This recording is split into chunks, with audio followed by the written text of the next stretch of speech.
जो वर्तमान में अपन भूले पड़े हैं ना, और प्राप्त पर्याय में तन्मय हो रहे हैं, और सब भूल भाल गए कि काहे की एक इंद्री, दो इंद्री, तीन इंद्री, ये जीव जंतु दिखाई देते हैं, ये मच्छर मक्खी सब दिखाई देते हैं, पेड़ पौधे दिखाई देते हैं, ये सब जीव राशि है। और इसी जीव राशि में हमारा अनंत काल बीता है। अनंत काल अभी की बात नहीं है, अनंत काल बीता। बड़ी मुश्किल से ना जाने कैसी योग्यता जगी होगी, कैसे उदय बदले होंगे कि मनुष्य पर्याय में आ गए। अब मनुष्य पर्याय में आने के बाद जो हम ये दुख की कहानी खत्म कर सकते थे, जो संसार के अभाव का उपाय कर सकते थे, वो उपाय ना करके क्षणिक सुखों को इकट्ठा करने में ये वर्तमान पर्याय, अमूल्य पर्याय, ये सुंदर अवसर, दुर्लभ अवसर गंवाने में लगे हुए हैं।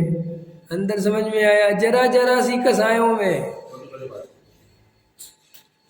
समझ में आ रहे अरुण जी? जरा जरा सी कसायों में। देवेंद्र जी समझ में आ रही? अब क्या जिम्मेदारी है आप दोनों के ऊपर? कुछ है? कुछ भी नहीं। अब पूरा आत्मा ध्यान करोगे साहब, क्या करें, आत्मा में मन ही नहीं लगता। समझ गए ना? थोड़ा अभी क्या करें साहब, ये विकल्प। अब तो सोच लो बात, पहले तो ये कहते थे कि साहब जिम्मेदारी है इसलिए मन नहीं लगता, काम देखना पड़ता है, तो इसका मतलब अब जिम्मेदारी नहीं है तो अब लगना चाहिए कि वास्तव में अब भी नहीं लगता। इसका मतलब ये है कि लगता ही नहीं था, वो तो बहाना था। अंदर समझ में आया ना? आदमी को 60-65 साल की उम्र में तो आगे बिल्कुल कहना चाहिए सब निपट गया, अब मुझे कुछ नहीं भैया, बहुत मुश्किल है, अब तो मैं दिन रात आत्मा का चिंतन करूंगा, वेद ज्ञान करूंगा, मैं नहीं कर सकता कुछ। कई लोगों से पूछो कि अब दुकान क्यों करते हो, तुम्हारे बेटे ये सब बातें हैं, अब व्यापार क्यों करते हो, क्या साहब करेगा, मन नहीं लगता। आप कहते दुकान क्यों करते, पैसा किसे चाहिए?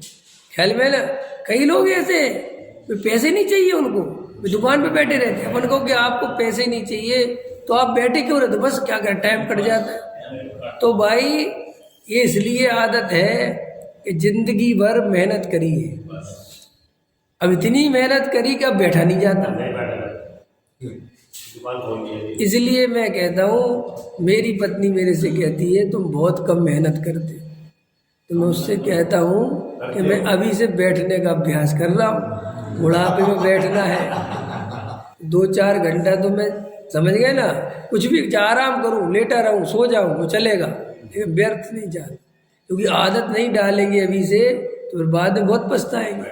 इसलिए जिन लोगों को ये बैठने की आदत नहीं पड़ती वे बहुत पछताते हैं। अब आपको गजब की बात है, समझ गए ना? मैं 4 घंटे 5 घंटे ज़्यादा से ज़्यादा इतना काम करता हूँ बस, चाहे मैं पढ़ूँ लिखूँ नहीं पढ़ूँ उससे कोई मतलब नहीं है, मैं ऐसा भी नहीं पढ़ता हूँ, वो कुछ नहीं।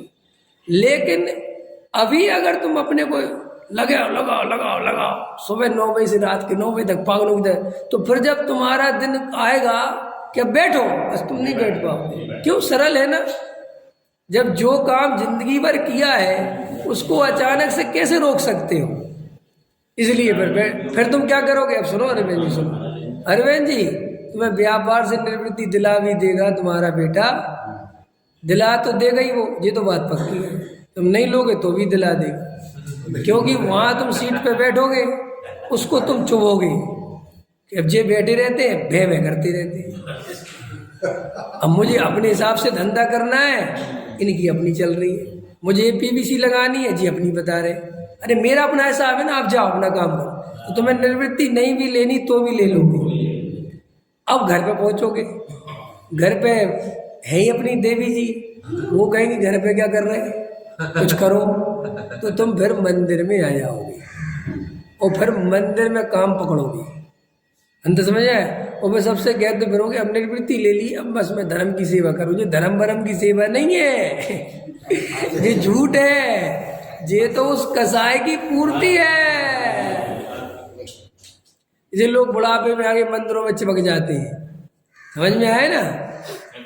जवानी भर गोल, बुढ़ापे मंदिर में दिखते हैं और लगे रहेंगे फिर के साहब क्या बात है, अरे साहब धर्म की सेवा साहब, कुछ नहीं रखा साहब, ऐसी बातें सीख लेता है बदमाश, समझ में ना, अंदर से कुछ है नहीं और खोखला पड़ा है। हाँ, ऐसी बदमाशी करते हैं, ख्याल में है नहीं, अंदर देखता नहीं कि सब कसाय की पूर्ति के लिए किया जा रहा है। कि कोई कसाय के अभाव के कारण है, इनसे किसी का कसाय का अभाव है? बढ़िया तो है, बिल्कुल बराबर। अपन को कोई ये तो कह ही नहीं रहे कि बढ़िया नहीं है, सब कुछ बढ़िया है, लेकिन इससे सम्यक दर्शन नहीं मिलेगा, बस इतनी सी बात है। सम्यक दर्शन चाहिए हो तो इसलिए समझनी पड़े, बाकी बढ़िया तो सभी कुछ बढ़िया है। हरे राम हरे कृष्ण कृष्ण कृष्ण हरे हरे, हरे राम वो ही बढ़िया है, समझ गए नहीं? सब बढ़िया तो दवाई है, बढ़िया की क्या बात करना। घर बनवाने से अच्छा है मंदिर बनवाओ, लेकिन सम्यक दर्शन नहीं होता। हम ये कह रहे, हमें निश्चित थोड़ी कह रहे तुम मत बनवाओ। घर की सेवा करने से अच्छा है मंदिर की सेवा करो, लेकिन सम्यक दर्शन नहीं होता। बच्चों को नहाने से अच्छा है प्रक्षाल करो, लेकिन सम्यक दर्शन नहीं होता। समझ गए नहीं समझ गए? तर्क दिए जाते ना, ये सब तर्क मुझे मंजूर है, सब बातें मेरे को स्वीकार है, लेकिन इनसे सम्यक दर्शन नहीं होता, ये पहले समझ लेना।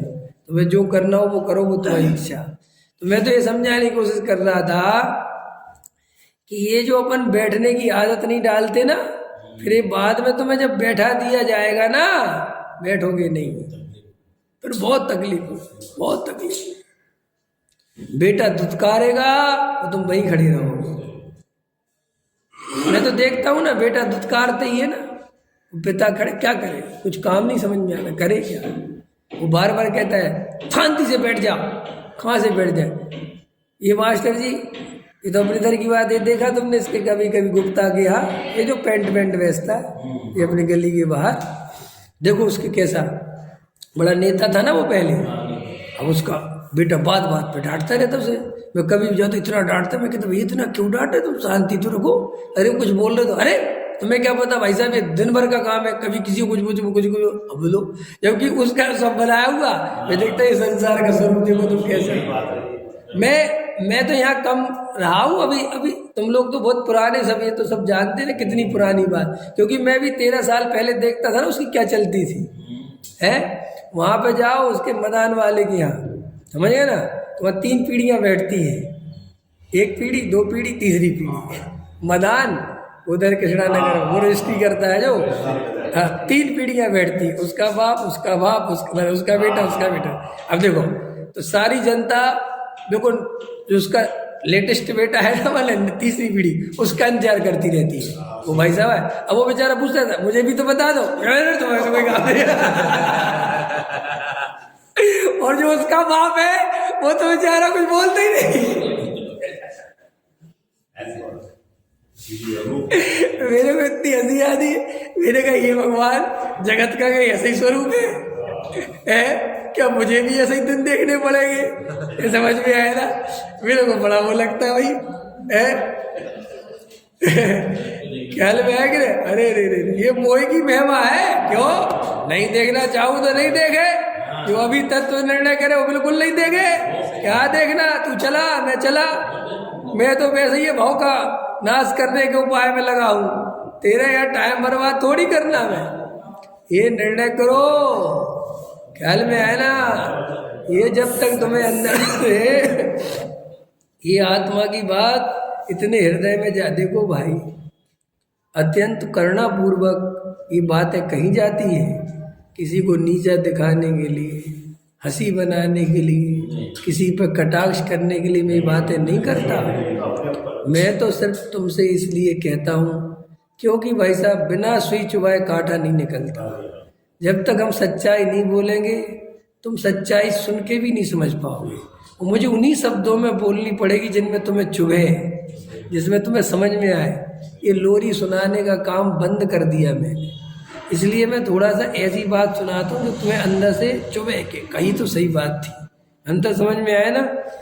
देखो बहुत मुश्किल है मोह का नाश करना। अनादि काल तो चला गया, वर्तमान काल भी जाने लग रहा है। वर्तमान काल में भी अगर अभी नहीं संभले तो फिर अनंत काल की यात्रा यही नरक निगोद की चालू हो जाएगी। इसलिए सावधानी पूर्वक भव के अभाव का उपाय करो, तत्व विचार करो, वेद ज्ञान करो।